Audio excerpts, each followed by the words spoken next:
La banda de lunares. Al repasar mis notas sobre los 70 y tantos casos en los que durante los 8 últimos años he estudiado los métodos de mi amigo Sherlock Holmes, he encontrado muchos trágicos, algunos cómicos, un buen número de ellos que eran simplemente extraños, pero ninguno vulgar, porque trabajando como él trabajaba, más por amor a su arte que por afán de riquezas, se negaba a intervenir en ninguna investigación que no tendiera a lo insólito e incluso a lo fantástico. Sin embargo, entre todos estos casos tan variados, no recuerdo ninguno que presentara características más extraordinarias que el que afectó a una conocida familia de Surrey, los Roylott de Stoke Moran. Los acontecimientos en cuestión tuvieron lugar en los primeros tiempos de mi asociación con Holmes, cuando ambos compartíamos un apartamento de solteros en Baker Street. Podría haberlo dado a conocer antes, pero en su momento se hizo una promesa de silencio, de la que no me he visto libre hasta el mes pasado, debido a la prematura muerte de la dama a quien se hizo la promesa.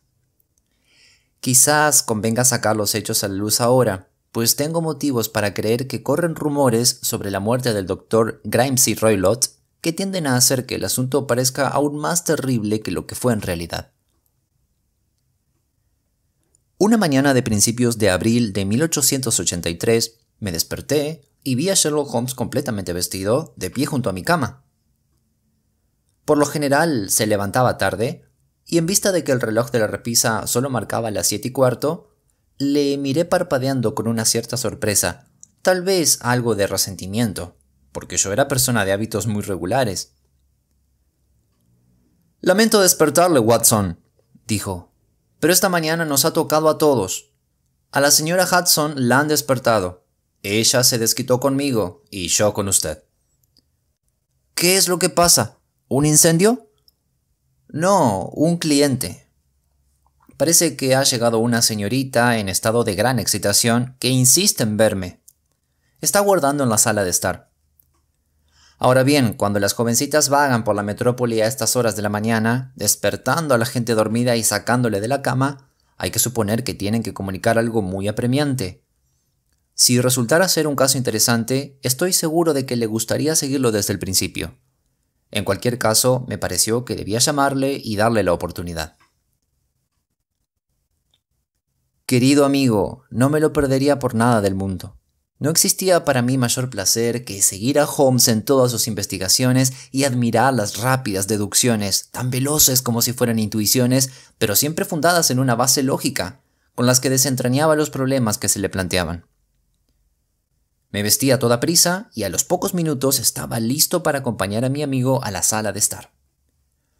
Una dama vestida de negro y con el rostro cubierto por un espeso velo estaba sentada junto a la ventana y se levantó al entrar nosotros. «Buenos días, señora», dijo Holmes animadamente. «Me llamo Sherlock Holmes.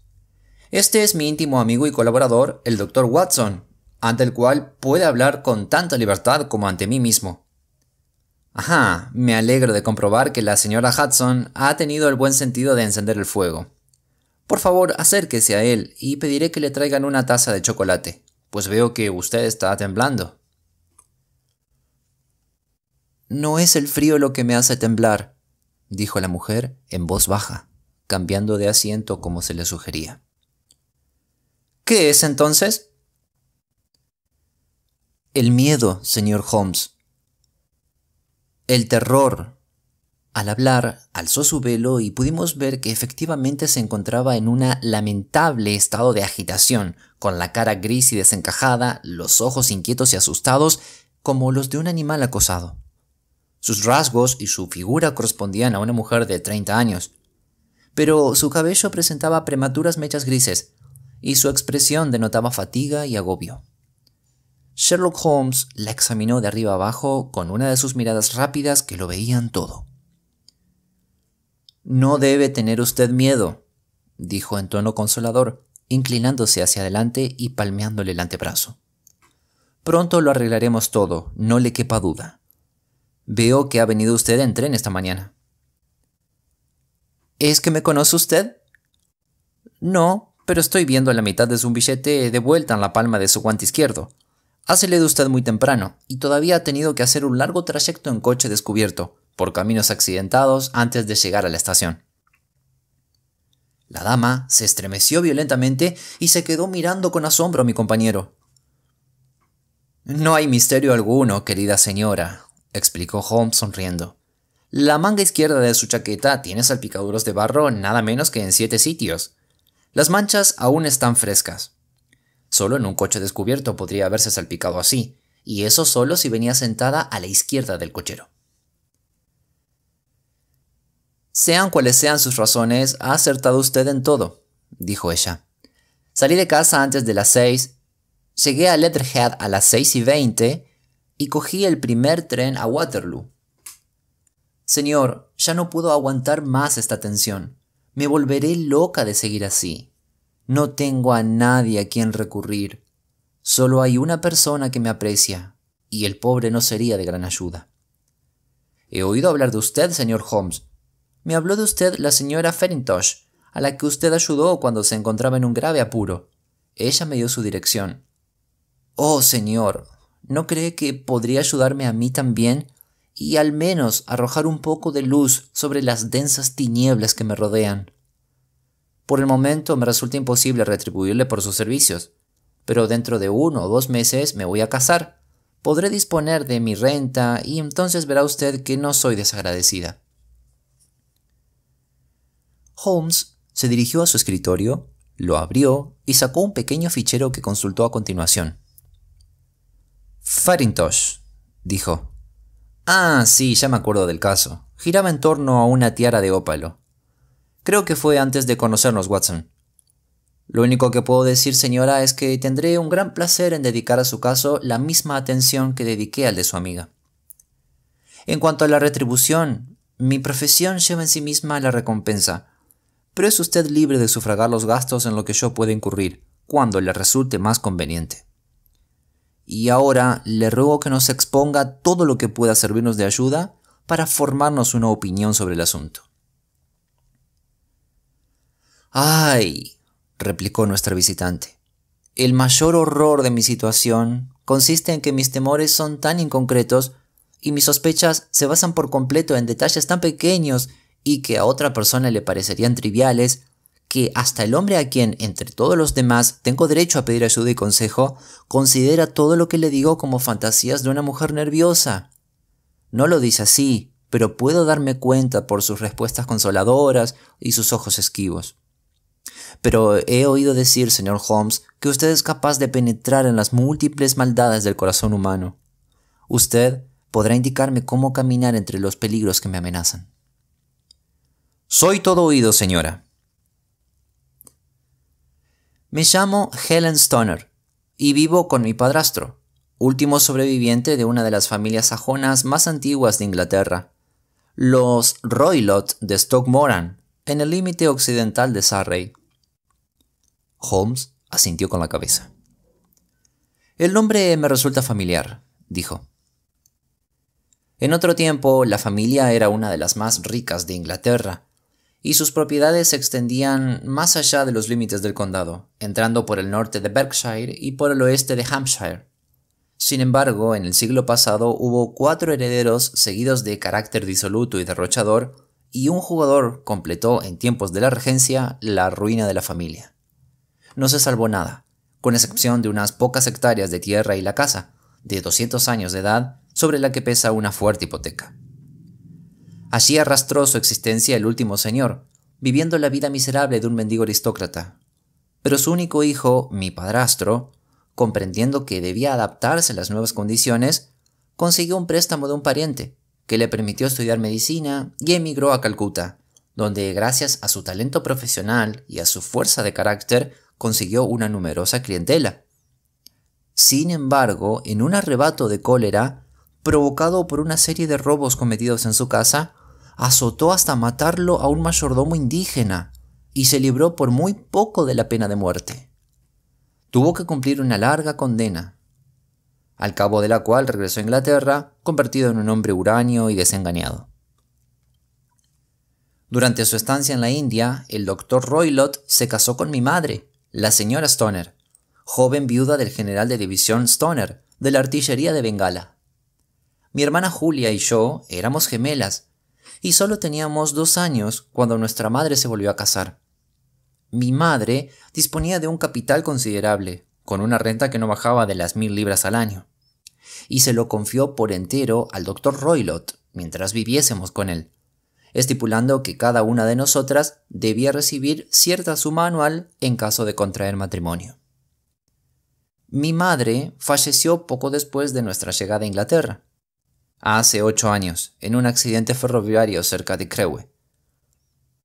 A su muerte, el doctor Roylott abandonó sus intentos de establecerse como médico en Londres y nos llevó a vivir con él en la mansión ancestral de Stockmoran.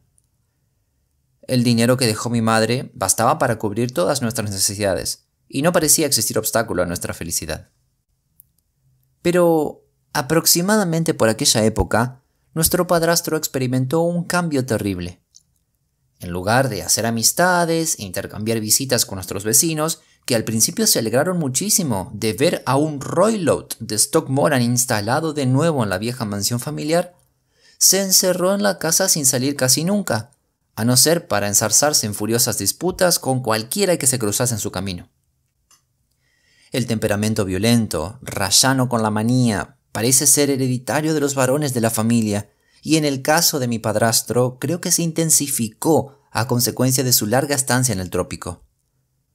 Provocó varios incidentes bochornosos, 2 de los cuales terminaron en el juzgado, y acabó por convertirse en el terror del pueblo, de quien todos huían al verlo acercarse, pues tiene una fuerza extraordinaria y es absolutamente incontrolable cuando se enfurece. La semana pasada tiró al herrero del pueblo al río, por encima del pretil, y solo a base de pagar todo el dinero que pude reunir conseguí evitar una nueva vergüenza pública. No tiene ningún amigo, a excepción de los gitanos errantes, y a estos vagabundos les da permiso para acampar en las pocas hectáreas de tierra cubierta de zarzas que componen la finca familiar, aceptando a cambio la hospitalidad de sus tiendas y marchándose a veces con ellos durante semanas enteras. También le apasionan los animales indios, que le envía un contacto en las colonias, y en la actualidad tiene un guepardo y un babuino que se pasean en libertad por sus tierras, y que los aldeanos temen casi tanto como a su dueño. Con esto que le digo, podrá usted imaginar que mi pobre hermana Julia y yo no llevábamos una vida de placeres. Ningún criado quería servir a nuestra casa, y durante mucho tiempo hicimos nosotras todas las labores domésticas. Cuando murió no tenía más que 30 años, y sin embargo su cabello ya empezaba a blanquear, igual que el mío. Entonces, ¿su hermana ha muerto? Murió hace 2 años, y es de su muerte de lo que vengo a hablarle. Comprenderá usted que, llevando la vida que he descrito, teníamos pocas posibilidades de conocer gente de nuestra misma edad y posición. Sin embargo, teníamos una tía soltera, hermana de mi madre, la señorita Honoria Westfield, que vive cerca de Harrow, y de vez en cuando se nos permitía hacerle breves visitas. Julia fue a su casa por Navidad, hace 2 años, y allí conoció a un comandante de infantería de marina retirado al que se prometió en matrimonio. Mi padrastro se enteró del compromiso cuando regresó mi hermana, y no puso objeciones a la boda. Pero menos de 15 días antes de la fecha fijada para la ceremonia, ocurrió el terrible suceso que me privó de mi única compañera. Sherlock Holmes había permanecido recostado en su butaca con los ojos cerrados y la cabeza apoyada en un cojín. Pero al oír esto, entreabrió los párpados y miró de frente a su interlocutora. «Le ruego que sea precisa en los detalles», dijo. «Me resultará muy fácil, porque tengo grabados a fuego en la memoria todos los acontecimientos de aquel espantoso periodo. Como ya le he dicho, la mansión familiar es muy vieja, y en la actualidad solo un ala está habitada. Los dormitorios de esta ala se encuentran en la planta baja y las salas en el bloque central del edificio. El primero de los dormitorios es el del Dr. Roylott, el segundo el de mi hermana y el tercero el mío. No están comunicados, pero todos dan al mismo pasillo. ¿Me explico con claridad? Perfectamente. Las ventanas de los 3 cuartos dan al jardín. La noche fatídica, el doctor Roylott se había retirado pronto, aunque sabíamos que no se había acostado porque a mi hermana le molestaba el fuerte olor de los cigarros indios que solía fumar. Por eso dejó su habitación y vino a la mía, donde se quedó bastante rato, hablando sobre su inminente boda. A las 11 se levantó para marcharse, pero en la puerta se detuvo y se volvió a mirarme. «Dime, Helen», dijo, «¿has oído a alguien silbar en medio de la noche?» «Nunca», respondí. «¿No podrías ser tú que silbas mientras duermes?» «Desde luego que no. ¿Por qué?» «Porque las últimas noches he oído claramente un silbido bajo, a eso de las 3 de la madrugada. Tengo un sueño muy ligero y siempre me despierta. No podría decir de dónde procede. Quizá del cuarto de al lado, tal vez del jardín. Se me ocurrió preguntarte por si tú también lo habías oído». «No, no lo he oído. Deben ser esos horribles gitanos que hay en la huerta». «Probablemente. Sin embargo, si suena en el jardín, me extraña que tú no lo hayas oído también». «Es que yo tengo el sueño más pesado que tú». «Bueno, en cualquier caso no tiene gran importancia». Me dirigió una sonrisa, cerró la puerta y pocos segundos después oí su llave girar en la cerradura. «¡Caramba!», dijo Holmes. «¿Tenían la costumbre de cerrar siempre su puerta con llave por la noche?» «Siempre». «¿Y por qué?» «Creo haber mencionado que el doctor tenía sueltos un guepardo y un babuino. No nos sentíamos seguras en la puerta cerrada». «Es natural. Por favor, prosiga con su relato». Aquella noche no pude dormir. Sentía la vaga sensación de que nos amenazaba una desgracia. Como recordará, mi hermana y yo éramos gemelas, y ya sabe lo sutiles que son los lazos que atan a 2 almas tan estrechamente unidas. Fue una noche terrible. El viento aullaba en el exterior, y la lluvia caía con fuerza sobre las ventanas. De pronto, entre el estruendo de la tormenta, se oyó el grito desgarrado de una mujer aterrorizada. Supe que era la voz de mi hermana. Salté de la cama, me envolví en un chal y salí corriendo al pasillo. Al abrir la puerta, me pareció oír un silbido, como el que había descrito mi hermana, y pocos segundos después un golpe metálico, como si hubiese caído un objeto de metal. Mientras yo corría por el pasillo, se abrió la cerradura del cuarto de mi hermana y la puerta giró lentamente sobre sus goznes. Me quedé mirando horrorizada, sin saber lo que iría a salir por ella. A la luz de la lámpara del pasillo, vi que mi hermana aparecía en el hueco, con la cara lívida de espanto y las manos extendidas en petición de socorro, toda su figura oscilando de un lado a otro, como la de un borracho. Corrí hacia ella y la rodeé con mis brazos, pero en aquel momento parecieron ceder sus rodillas y cayó al suelo. Se estremecía como si sufriera horribles dolores, agitando convulsivamente los miembros. Al principio creí que no me había reconocido, pero cuando me incliné sobre ella, gritó de pronto, con una voz que no olvidaré jamás. «Dios mío, Helen, ha sido la banda de lunares». Quiso decir algo más y señaló con el dedo en dirección al cuarto del doctor, pero una nueva convulsión se apoderó de ella y ahogó sus palabras. Corrí llamando a gritos a nuestro padrastro y me tropecé con él, que salía en bata de su habitación. Cuando llegamos junto a mi hermana, ésta ya había perdido el conocimiento, y aunque él le vertió brandy por la garganta y mandó llamar al médico del pueblo, todos los esfuerzos fueron en vano, porque poco a poco se fue apagando y murió sin recuperar la conciencia. Este fue el espantoso final de mi querida hermana. «Un momento», dijo Holmes. «¿Está usted segura de lo del silbido y el sonido metálico? ¿Podría jurarlo?» Eso mismo me preguntó el juez de instrucción del condado durante la investigación. Estoy convencida de que lo oí, a pesar de lo cual, entre el fragor de la tormenta y los crujidos de una casa vieja, podría haberme equivocado. ¿Estaba vestida su hermana? No, estaba en camisón. En la mano derecha se encontraba el extremo chamuscado de una cerilla y en la izquierda una caja de fósforos, lo cual demuestra que encendió una cerilla y miró a su alrededor cuando se produjo la alarma, Eso es importante. ¿Y a qué conclusiones llegó el juez de instrucción?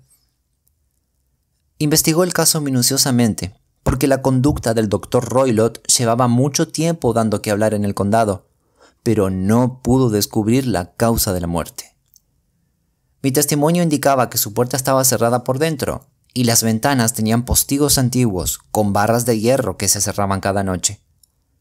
Se examinaron cuidadosamente las paredes, comprobando que eran bien macizas por todas partes, y lo mismo se hizo con el suelo, con idéntico resultado.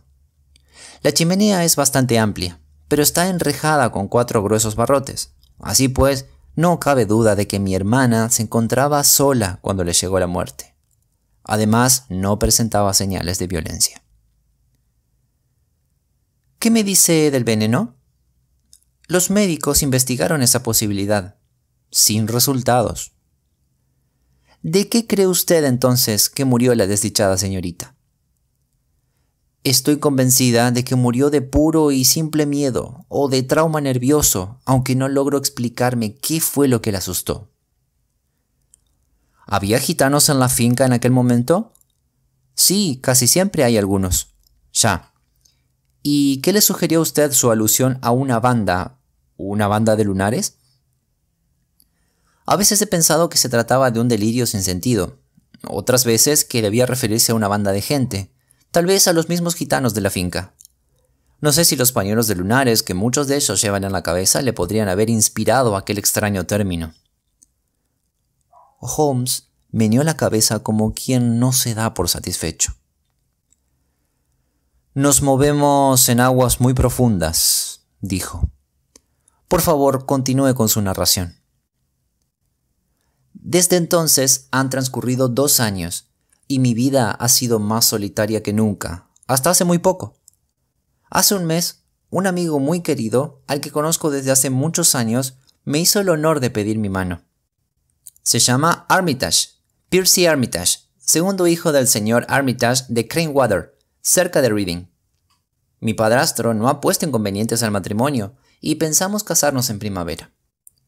Hace 2 días se iniciaron unas reparaciones en el ala oeste del edificio y hubo que agujerear la pared de mi cuarto, por lo que me tuve que instalar en la habitación donde murió mi hermana y dormir en la misma cama en la que ella dormía. Imagínese mi escalofrío de terror cuando anoche, estando yo acostada pero despierta, pensando en su terrible final, oí de pronto en el silencio de la noche el suave silbido que había anunciado su propia muerte. Salté de la cama y encendí la lámpara, pero no vi nada normal en la habitación. Estaba demasiado nerviosa como para volver a acostarme, así que me vestí y en cuanto salió el sol me eché a la calle, cogí un coche en la posada Crown, que está enfrente de casa, y me planté en Leatherhead, de donde he llegado esta mañana, con el único objeto de venir a verle y pedirle consejo. «Ha hecho usted muy bien», dijo mi amigo. «¿Pero me lo ha contado todo?» «Sí, todo». «Señorita Stoner, no me lo ha dicho todo. Está usted encubriendo a su padrastro». «¿Cómo? ¿Qué quiere decir?» Por toda respuesta, Holmes levantó el puño de encaje negro que adornaba la mano que nuestra visitante apoyaba en la rodilla. Impresos en la blanca muñeca se veían 5 pequeños moretones, las marcas de 4 dedos y un pulgar. «La han tratado con brutalidad», dijo Holmes. La dama se ruborizó intensamente y se cubrió la lastimada muñeca. «Es un hombre duro», dijo, «y seguramente no se da cuenta de su propia fuerza». Se produjo un largo silencio, durante el cual Holmes apoyó el mentón en las manos y permaneció con la mirada fija en el fuego crepitante. «Es un asunto muy complicado», dijo por fin. «Hay 1000 detalles que me gustaría conocer antes de decidir nuestro plan de acción, pero no podemos perder un solo instante. Si nos desplazáramos hoy mismo a Stoke Moran, ¿nos sería posible ver esas habitaciones sin que se enterase su padrastro?» Precisamente dijo que hoy tenía que visitar a Londres para algún asunto importante. Es probable que esté ausente todo el día y que pueda usted actuar sin estorbos. Tenemos una sirvienta, pero es vieja y estúpida, y no me será difícil quitarla de en medio. Excelente. ¿Tiene algo en contra de este viaje, Watson? Nada en absoluto. Entonces iremos los dos. ¿Y usted qué va a hacer? Ya que estoy en Londres, hay un par de cosillas que me gustaría hacer, pero pienso volver en el tren de las 12, para estar allí cuando ustedes lleguen. Puede esperarnos a media hora de la tarde. Yo también tengo un par de asuntillos que atender. ¿No quiere quedarse a desayunar?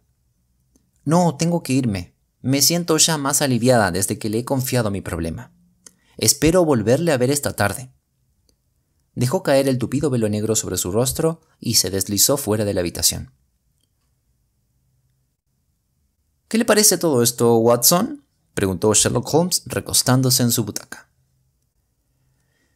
Me parece un asunto de lo más turbio y siniestro. Turbio y siniestro a no poder más. Sin embargo, si la señorita tiene razón al afirmar que las paredes y el suelo son sólidos y que la puerta, ventanas y chimeneas son infranqueables, no cabe duda de que la hermana tenía que encontrarse sola cuando encontró la muerte de manera tan misteriosa. ¿Y qué me dice entonces de los silbidos nocturnos y de las intrigantes palabras de la mujer moribunda? No se me ocurre nada. Si combinamos los silbidos en la noche, la presencia de una banda de gitanos que cuentan con la amistad del viejo doctor, el hecho de que tenemos razones de sobra para creer que el doctor está muy interesado en impedir la boda de su hijastra, la alusión a una banda por parte de la moribunda, el hecho de que la señorita Helmstoner oyera un golpe metálico que pudo haber sido producido por una de esas barras de metal que cierran los postigos al caer de nuevo en su sitio, me parece que hay una buena base para pensar que podemos aclarar el misterio siguiendo esas líneas. Pero, ¿qué es lo que han hecho los gitanos? No tengo ni idea. Encuentro muchas objeciones a esa teoría. También yo. Precisamente por esa razón vamos a ir hoy a Stoke Moran. Quiero comprobar si las objeciones son definitivas o se las puede encontrar una explicación. Pero, ¿qué demonios? Lo que había provocado semejante exclamación de mi compañero fue el hecho de que nuestra puerta se abriera de golpe y un hombre gigantesco apareciera en el marco. Sus ropas eran una curiosa mezcla de lo profesional y lo agrícola. Llevaba un sombrero negro de copa, una levita con faldones largos y un par de polainas altas, y hacía oscilar en la mano un látigo de caza. Era tan alto que su sombrero rozaba al montarle en la puerta, y tan ancho que la llenaba de lado a lado. Su rostro amplio, surcado por 1000 arrugas, tostado por el sol hasta adquirir un matiz amarillento y marcado por todas las malas pasiones, se volvía alternativamente de uno a otro de nosotros, mientras sus ojos hundidos y biliosos y su nariz alta y huesuda le daban cierto parecido grotesco con un ave de presa, vieja y feroz. «¿Quién de ustedes es Holmes?», preguntó la aparición. «Ese es mi nombre, señor, pero me lleva usted ventaja», respondió mi compañero muy tranquilo. «Soy el doctor Grimesby Roylott de Stoke Moran». «Ah, ya», dijo Holmes suavemente. «Por favor, tome asiento, doctor». «No me da la gana. Mi hijastra ha estado aquí, la he seguido. ¿Qué le he estado contando?» «Hace algo de frío para esta época del año», dijo Holmes. «¿Qué le ha contado?», gritó el viejo enfurecido. «Sin embargo, he oído que la cosecha de azafrán se presenta muy prometedora», continuó mi compañero imperturbable. «¡Ja! Con que se desentiende de mí, ¿eh?», dijo nuestra visita, dando un paso adelante y esgrimiendo su látigo de caza. «Ya le conozco, granuja. He oído hablar de usted. Usted es Holmes, el entrometido». Mi amigo sonrió. «Holmes, el entrometido». La sonrisa se ensanchó. «Holmes, el correveidile de Scotland Yard». Holmes soltó una risita cordial. «Su conversación es de lo más amena», dijo. «Cuando se vaya, cierre la puerta porque hay una cierta corriente». «Me iré cuando haya dicho lo que tengo que decir. No se atreva a meterse en mis asuntos. Me consta que la señorita Stoner ha estado aquí. La he seguido. Soy un hombre peligroso para quien me fastidia. ¡Fíjese!». dio un rápido paso adelante, cogió el atizafuego y lo curvó con sus enormes manazas morenas. «¡Procure mantenerse fuera de mi alcance!», rugió. Y arrojando el hierro doblado a la chimenea, salió de la habitación a grandes zancadas. «Parece una persona muy simpática», dijo Holmes echándose a reír. «Yo no tengo su corpulencia, pero si se hubiera quedado, le habría podido demostrar que mis manos no son mucho más débiles que las suyas». Y diciendo esto, recogió el atizador de hierro y con un súbito esfuerzo volvió a enderezarlo. Pensar que ha tenido la insolencia de confundirme con el cuerpo oficial de policía. No obstante, este incidente añade interés personal a la investigación y solo espero que nuestra amiga no sufra las consecuencias de su imprudencia al dejar que esa bestia le siguiera los pasos. Y ahora, Watson, pediremos el desayuno y después daré un paseo hasta Doctor's Commons, donde espero obtener algunos datos que nos ayuden en nuestra tarea. Eran casi la 1 cuando Sherlock Holmes regresó de su excursión. Traía en la mano una hoja de papel azul repleta de cifras y anotaciones. «He visto el testamento de la esposa fallecida», dijo. «Para determinar el valor exacto, me he visto obligado a averiguar los precios actuales de las inversiones que en él figuran. La renta total, que en la época en que murió la esposa eran casi de 1.100 libras, en la actualidad, debido al descenso de los precios agrícolas, no pasa de las 750. En caso de contraer matrimonio, cada hija puede reclamar una renta de 250. Es evidente, por lo tanto, que si las dos chicas se hubieran casado, este payaso se quedaría a 2 velas, y con que solo se casara una ya notaría un bajón importante. El trabajo de esta mañana no ha sido en vano, ya que ha quedado demostrado que el tipo tiene motivos de lo más fuertes para tratar de impedir que tal cosa ocurra. Y ahora, Watson, la cosa es demasiado grave como para andar perdiendo el tiempo, especialmente si tenemos en cuenta que el viejo ya sabe que nos interesamos por sus asuntos. Así que, si está usted dispuesto, llamaremos a un coche para que nos lleve a Waterloo. Le agradecería mucho que se metiera el revólver en el bolsillo. Un LA número 2 es un excelente argumento para tratar con caballeros que pueden hacer nudos con un atizador de hierro. Eso y un cepillo de dientes, creo yo, es todo lo que necesitamos. En Waterloo tuvimos la suerte de coger un tren a Leatherhead y una vez allí alquilamos un coche en la posada de la estación y recorrimos 4 o 5 millas por los encantadores caminos de Surrey. Era un día verdaderamente espléndido, con un sol resplandeciente y unas cuantas nubes algodonosas en el cielo. Los árboles y los setos de los lados empezaban a echar los primeros brotes, y el aire olía agradablemente a tierra mojada.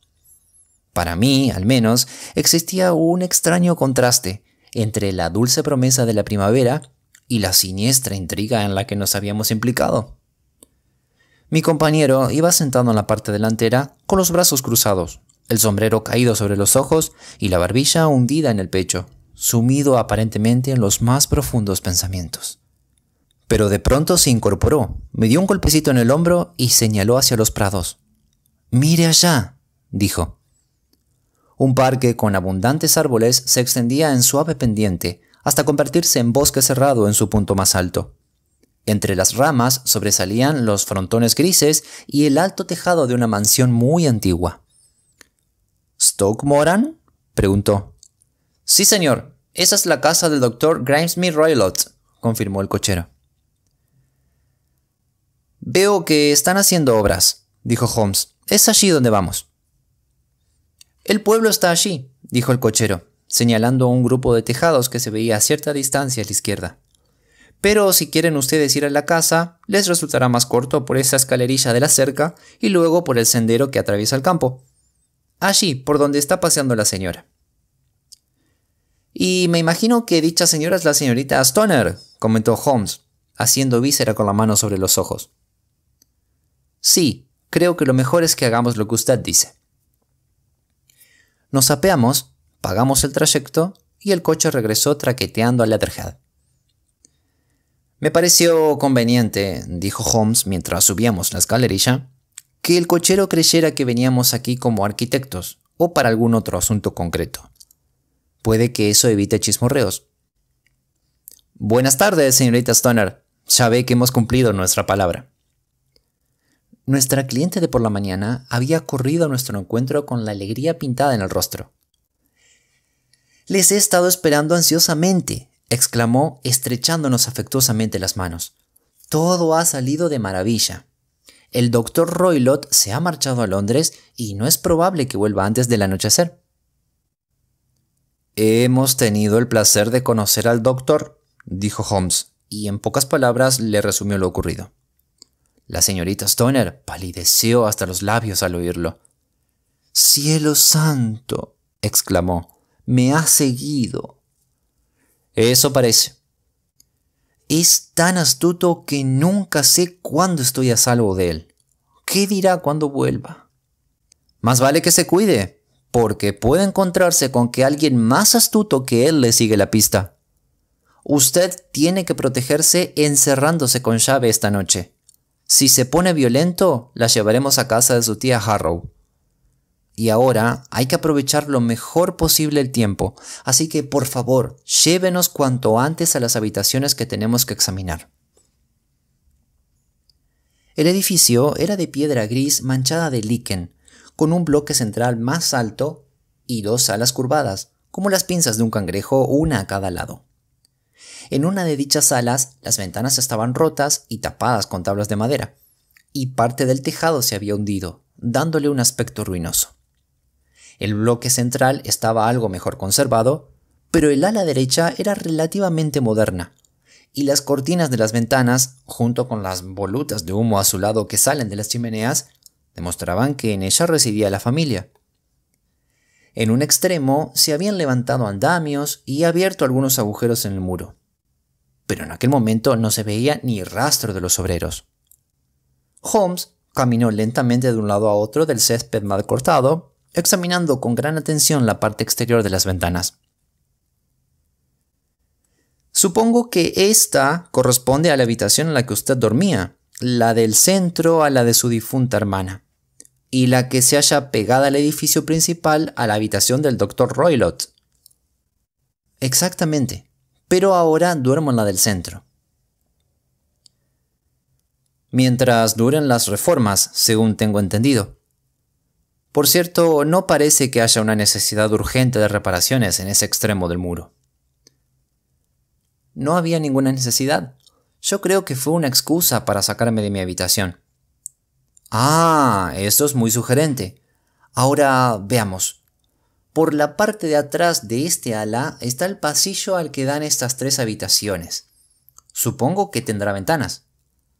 «Sí, pero muy pequeñas, demasiado estrechas para que pueda pasar nadie por ellas». «Puesto que ustedes dos cerraban sus puertas con llave por la noche, el acceso a sus habitaciones por ese lado es imposible. Ahora, ¿tendrá usted la bondad de entrar en su habitación y cerrar los postigos de la ventana?» La señorita Stoner hizo lo que le pedían, y Holmes, tras haber examinado atentamente la ventana abierta, intentó por todos los medios abrir los postigos cerrados, pero sin éxito. No existía ninguna rendija por la que pasar una navaja para levantar la barra de hierro. A continuación examinó con la lupa las bisagras, pero éstas eran de hierro macizo, firmemente empotrado en la recia pared. Dijo, rascándose la barbilla y algo perplejo. «Desde luego, mi teoría presenta ciertas dificultades. Nadie podría pasar por estos postigos cerrados. Bueno, veamos si en el interior arroja alguna luz sobre el asunto». Entramos por una puertecita lateral al pasillo encalado al que se abrían los tres dormitorios. Holmes se negó a examinar la tercera habitación, y pasamos directamente a la segunda, en la que dormía la señorita Stoner y en la que su hermana había encontrado la muerte. Era un cuartito muy acogedor, de techo bajo y con una amplia chimenea de estilo rural. En una esquina había una cómoda de color castaño, en otra una cama estrecha con colcha blanca y a la izquierda de la ventana una mesa de tocador. Estos artículos, más dos sillitas de mimbre, constituían todo el mobiliario de la habitación, aparte de una alfombra cuadrada de Wilton que había en el centro. El suelo y las paredes eran de madera de roble, oscura y carcomida, tan vieja y descolorida que debía remontarse a la construcción original de la casa. Holmes arrimó una de las sillas a un rincón y se sentó en silencio, mientras sus ojos se desplazaban de un lado a otro, arriba y abajo, asimilando cada detalle de la habitación. ¿Con qué comunica esta campanilla?, preguntó por fin, señalando un grueso cordón de campanilla que colgaba junto a la cama y cuya borla llegaba a apoyarse en la almohada. Con la habitación de la sirvienta. Parece más nueva que el resto de las cosas. Sí, la instalaron hace solo 2 años. Supongo que a petición de su hermana. No, que yo sepa, nunca la utilizó. Si necesitábamos algo, íbamos a buscarlo nosotras mismas. La verdad, me parece innecesario instalar aquí un llamador tan bonito. Excúseme unos minutos mientras examino el suelo. Se tumbó boca abajo en el suelo, con la lupa en la mano, y se arrastró velozmente de un lado a otro, inspeccionando atentamente las rendijas del entarimado. A continuación hizo lo mismo con las tablas de madera que cubrían las paredes. Por último, se acercó a la cama y permaneció algún tiempo mirándola fijamente y examinando la pared de arriba a abajo. Para terminar, agarró el cordón de la campanilla y dio un fuerte tirón. ¡Caramba! ¡Es simulado!, exclamó. ¿Cómo? ¿No suena? No, ni siquiera está conectado a un cable. Esto es muy interesante. Fíjese en que está conectado a un gancho justo por encima del orificio de ventilación. ¡Qué absurdo! Jamás me había fijado. Es muy extraño, murmuró Holmes tirando del cordón. Esta habitación tiene 1 o 2 detalles muy curiosos. Por ejemplo, el constructor tenía que ser un estúpido para abrir un orificio de ventilación que da a otra habitación, cuando con el mismo esfuerzo podría haberlo hecho comunicar con el aire libre. Eso también es bastante moderno, dijo la señorita. Más o menos, de la misma época que el llamador, aventuró Holmes. Sí, por entonces hicieron varias pequeñas reformas, y todas parecen de lo más interesante. Cordones de campanilla sin campanilla y orificios de ventilación que no ventilan. Con su permiso, señorita Stoner, proseguiremos nuestras investigaciones en la habitación de más adentro. La alcoba del doctor Grimsby Roylott era más grande que la de su hijastra, pero su mobiliario era igual de escueto. Una cama turca, una pequeña estantería de madera llena de libros, en su mayoría de carácter técnico, una butaca junto a la cama, una vulgar silla de madera arrimada a la pared, una mesa camilla y una gran caja fuerte de hierro eran los principales objetos que saltaban a la vista. Holmes recorrió despacio la habitación, examinándolos todos con el más vivo interés. ¿Qué hay aquí?, preguntó, golpeando con los nudillos la caja fuerte. Papeles de negocio de mi padrastro. Entonces es que ha mirado usted dentro.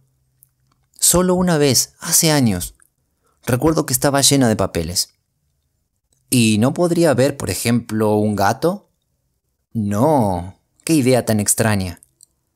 Pues fíjese en esto, y mostró un platillo de leche que había encima de la caja. No, gato no tenemos, pero sí que hay un guepardo y un babuino. Ah, sí, claro. Al fin y al cabo, un guepardo no es más que un gato grandote. Pero me atrevería a decir que con un platito de leche no bastaría ni mucho menos para satisfacer sus necesidades. Hay una cosa que quiero comprobar.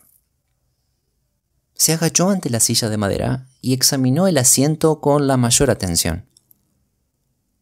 Gracias, esto queda claro, dijo levantándose y metiéndose la lupa en el bolsillo. Vaya, aquí hay algo muy interesante. El objeto que le había llamado la atención era un pequeño látigo para perros que colgaba de una esquina de la cama. Su extremo estaba atado, formado por un lazo corredizo. ¿Qué le sugiere usted esto, Watson? Es un látigo común y corriente, aunque no sé por qué tiene este nudo. Eso no es tan corriente, ¿eh? Ay, Watson, vivimos en un mundo malvado y cuando un hombre inteligente dedica su talento al crimen, se vuelve aún peor. Creo que ya he visto suficiente, señorita Stoner, y con su permiso daremos un paseo por el jardín. Jamás había visto a mi amigo con un rostro tan sombrío y un ceño tan fruncido como cuando nos retiramos del escenario de la investigación. Habíamos recorrido el jardín varias veces de arriba a abajo, sin que ni la señorita Stoner ni yo nos atreviéramos a interrumpir el curso de sus pensamientos. Cuando al fin Holmes salió de su ensimismamiento. «Es absolutamente esencial, señorita Stoner», dijo, «que siga usted mis instrucciones al pie de la letra en todos los aspectos». «Le aseguro que así lo haré». «La situación es demasiado grave como para andarse con vacilaciones. Su vida depende de que haga lo que le digo». «Vuelvo a decirle que estoy en sus manos». «Para empezar, mi amigo y yo tendremos que pasar la noche en su habitación». Tanto la señorita Stoner como yo le miramos asombrados. «Sí, es preciso. Deje que le explique. Aquello de allá creo que es la posada del pueblo, ¿no?» «Sí, el Crown». «Muy bien. ¿Se verán desde allí sus ventanas?» «Desde luego». «En cuanto regrese su padrastro, usted se retirará a su habitación, pretextando un dolor de cabeza. Y cuando oiga que él también se retira a la suya, tiene usted que abrir la ventana, alzar el cierre, colocar un candil que nos sirva de señal y a continuación trasladarse con todo lo que vaya a necesitar a la habitación que ocupaba antes. Estoy seguro de que, a pesar de las reparaciones, podrá arreglárselas para pasar allí una noche». «Oh, sí, sin problemas». «El resto déjelo en nuestras manos». «Pero, ¿qué van ustedes a hacer?» «Vamos a pasar la noche en su habitación e investigar la causa de ese sonido que la ha estado molestando». «Me parece, señor Holmes, que ya ha llegado usted a una conclusión», dijo la señorita Stoner, posando su mano sobre el brazo de mi compañero. «Es posible». «Entonces, por compasión, dígame qué ocasionó la muerte de mi hermana». «Prefiero tener pruebas más terminantes antes de hablar». «Al menos podrá decirme si mi opinión es acertada y murió de un susto». «No, no lo creo. Creo que es probable que existiera una causa más tangible». «Y ahora, señorita Stoner, tenemos que dejarla, porque si regresara el doctor Roylott y nos viera, nuestro viaje habría sido en vano. Adiós, y sea valiente, porque si hace lo que le he dicho, puede estar segura de que no tardaremos en librarla de los peligros que la amenazan». Sherlock Holmes y yo no tuvimos dificultades para alquilar una alcoba con sala de estar en el Crown.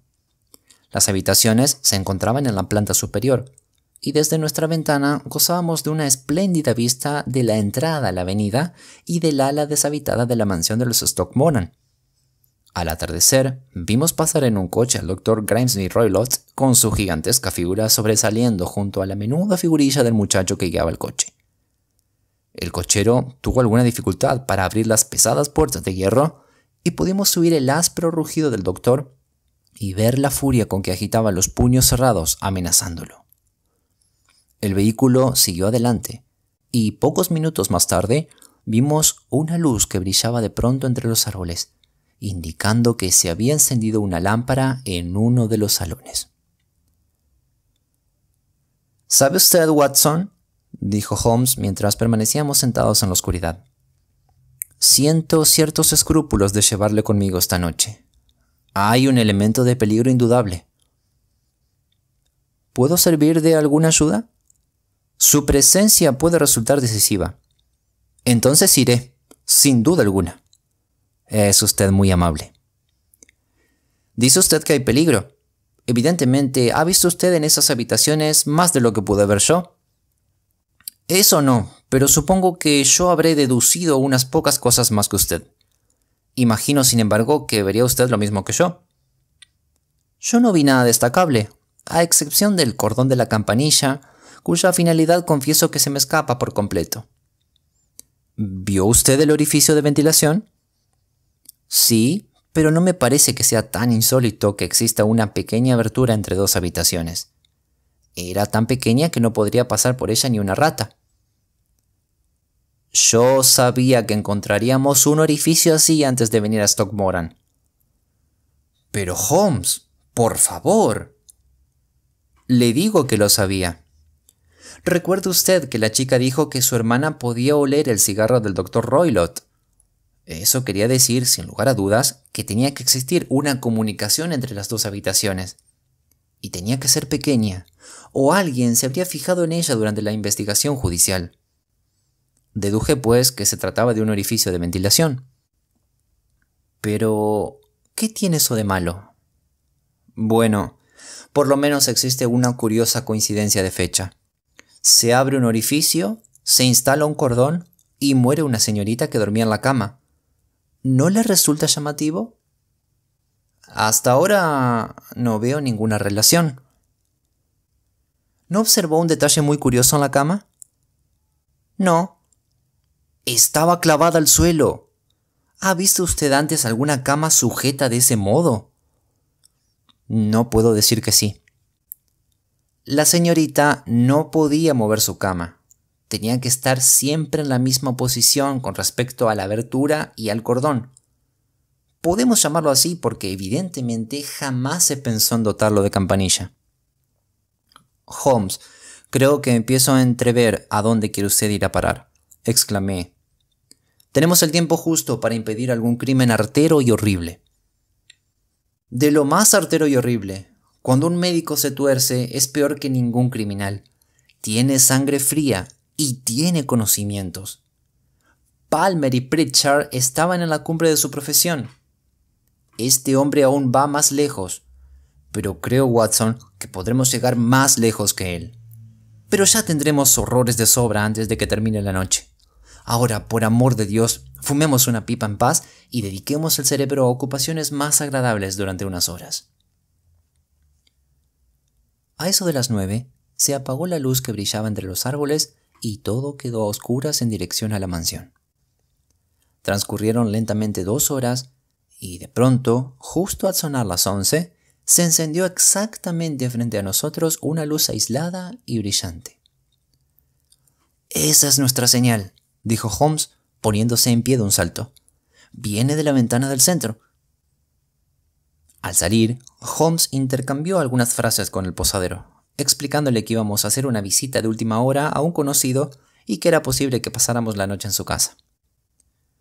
Un momento después, avanzábamos por el oscuro camino, con el viento helado soplándonos en la cara y una lucecita amarilla parpadeando frente a nosotros en medio de las tinieblas para guiarnos en nuestra tétrica incursión.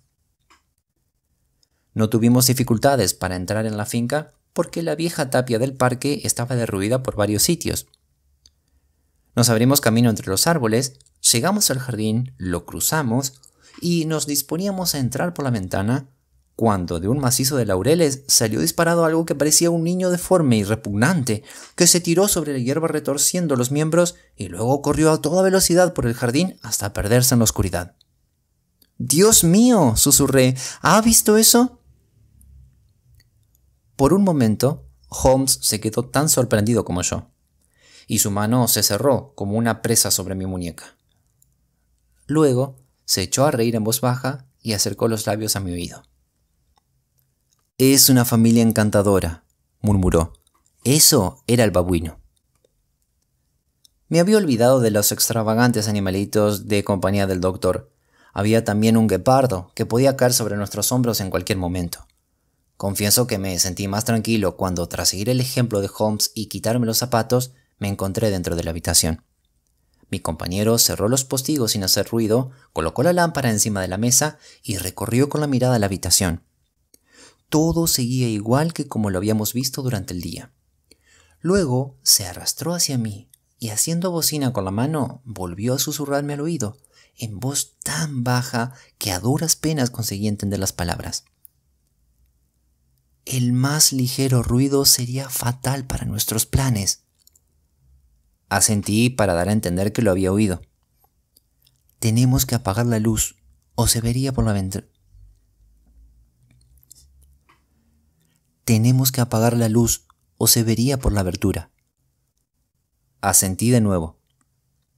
No se duerma. Su vida puede depender de ello. Tenga preparada la pistola por si acaso la necesitamos. Yo me sentaré junto a la cama y usted en esa silla. Saqué mi revólver y lo puse en una esquina de la mesa. Holmes había traído un bastón largo y delgado que colocó en la cama a su lado. Junto a él puso la caja de cerillas y un cabo de vela.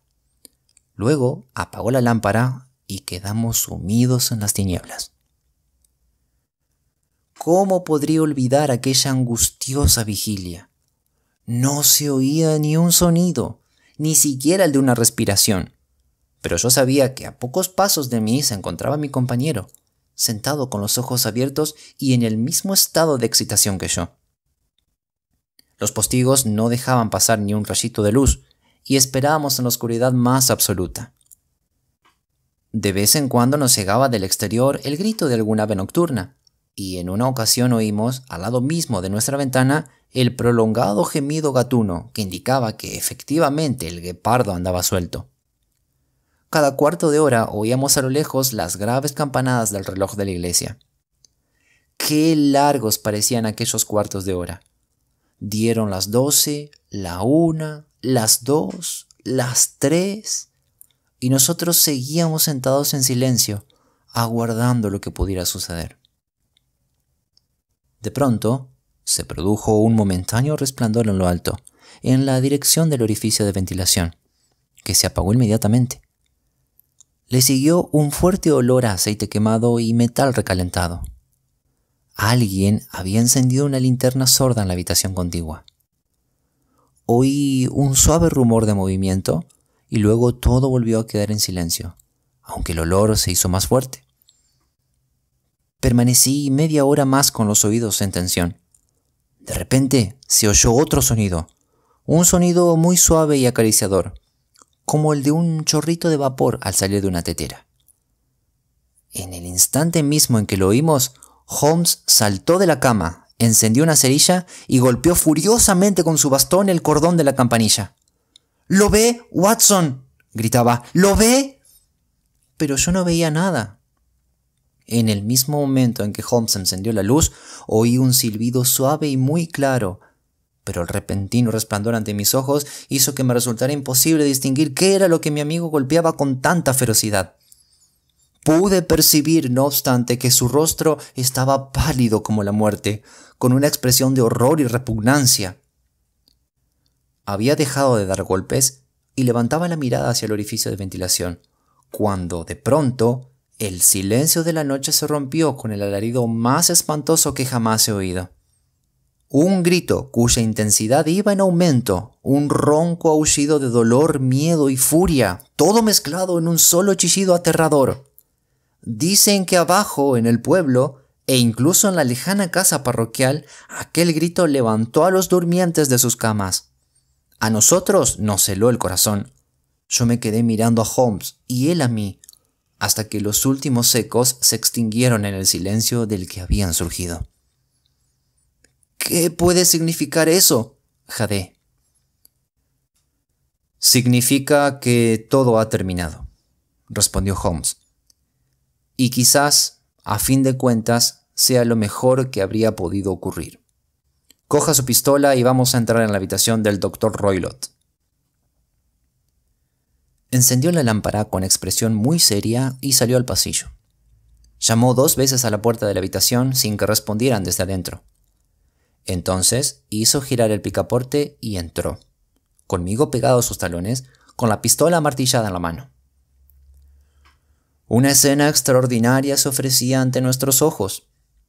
Sobre la mesa había una linterna sorda con la pantalla a medio abrir, arrojando un brillante rayo de luz sobre la caja fuerte, cuya puerta estaba entreabierta. Junto a esa mesa, en la silla de madera, estaba sentado el Dr. Grimesby Roylott, vestido con una larga bata gris, bajo la cual asomaban sus tobillos desnudos, con los pies enfundados en unas babuchas rojas. Sobre su regazo descansaba el corto mango del largo látigo que habíamos visto el día anterior, el curioso látigo con el lazo en la punta. Tenía la barbilla apuntando hacia arriba y los ojos fijos, con una mirada terriblemente rígida en una esquina del techo. Alrededor de la frente llevaba una curiosa banda amarilla con lunares pardos que parecía atada con fuerza a la cabeza. Al entrar nosotros, no se movió ni hizo sonido alguno. La banda de lunares», susurró Holmes. Di un paso adelante. Al instante, el extraño tocado empezó a moverse y se desenroscó, apareciendo entre los cabellos la cabeza achatada en forma de rombo y el cuello hinchado de una horrenda serpiente. «Una víbora de los pantanos», exclamó Holmes, «la serpiente más mortífera de la India. Este hombre ha muerto a los 10 segundos de ser mordido. Qué gran verdad es que la violencia se vuelve contra el violento y que el intrigante acaba por caer en la fosa que cava para otro. Volvamos a encerrar a este bicho en su cubil y luego podremos llevar a la señorita Stoner a algún sitio más seguro e informar a la policía del condado de lo que ha sucedido». Mientras hablaba, cogió rápidamente el látigo del regazo del muerto, pasó el lazo por el cuello del reptil, lo desprendió de su macabra percha y, llevándolo con el brazo bien extendido, lo arrojó a la caja fuerte, que cerró a continuación. Estos son los hechos verdaderos de la muerte del Dr. Grimesby Roylott de Stoke-Moran. No es necesario que alargue un relato que ya es bastante extenso, explicando cómo comunicamos la triste noticia a la aterrorizada joven, cómo la llevamos en el tren de la mañana a casa de su tía de Harrow, o cómo el lento proceso de la investigación judicial llegó a la conclusión de que el doctor había encontrado la muerte mientras jugaba imprudentemente con una de sus peligrosas mascotas. Lo poco que aún me quedaba por saber del caso me lo contó Sherlock Holmes al día siguiente, durante el viaje de regreso. «Yo había llegado a una conclusión absolutamente equivocada», dijo, «lo cual demuestra, querido Watson, que siempre es peligroso sacar deducciones a partir de datos insuficientes. La presencia de los gitanos y el empleo de la palabra banda, que la pobre muchacha utilizó sin duda para describir el aspecto de lo que había entrevisto fugazmente a la luz de la cerilla, bastaron para lanzarme tras una pista completamente falsa. El único mérito que puedo atribuirme es el de haber reconsiderado inmediatamente mi postura cuando, pese a todo, se hizo evidente que el peligro que amenazaba al ocupante de la habitación, fuera el que fuera, no podía venir por la ventana ni por la puerta. Como ya le he comentado, enseguida me llamaron la atención el orificio de ventilación y el cordón que colgaba sobre la cama. Al descubrir que no tenía campanilla y que la cama estaba clavada al suelo, empecé a sospechar que el cordón pudiera servir de puente para que algo entrara por el agujero y llegara a la cama. Al instante se me ocurrió la idea de una serpiente, y sabiendo que el doctor disponía de un buen surtido de animales de la India, sentí que probablemente me encontraba sobre una buena pista. La idea de utilizar una clase de veneno que los análisis químicos no pudieron descubrir parecía digna de un hombre inteligente y despiadado, con experiencia en Oriente. Muy sagaz tendría que ser el juez de guardia capaz de descubrir los 2 pinchacitos que indicaban el lugar donde había actuado los colmillos venenosos. A continuación pensé en el silbido.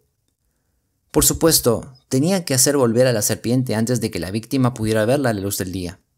Probablemente la tenía adiestrada, por medio de la leche que vimos, para que acudiera cuando él la llamaba. La hacía pasar por el orificio cuando le parecía más conveniente, seguro de que bajaría por la cuerda y llegaría a la cama. Podía morder a la durmiente o no. Es posible que ésta se librase todas las noches durante una semana, pero tarde o temprano tenía que caer. Había llegado ya a estas conclusiones antes de entrar en la habitación del doctor. Al examinar su silla, comprobé que tenía la costumbre de ponerse en pie sobre ella. Evidentemente tenía que hacerlo para llegar al respiradero.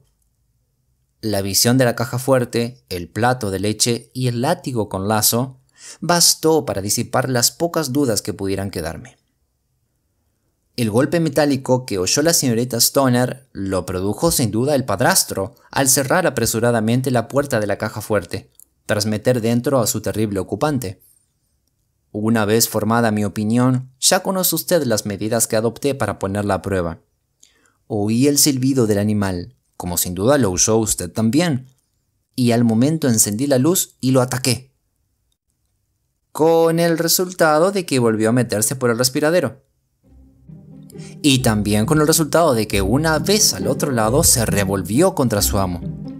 Algunos golpes de mi bastón habían dado en el blanco, y la serpiente debía estar de muy mal humor, así que atacó a la primera persona que vio. No cabe duda de que soy responsable indirecto de la muerte del Dr. Grimesby Roylott, pero confieso que es poco probable que mi conciencia se sienta abrumada por ello.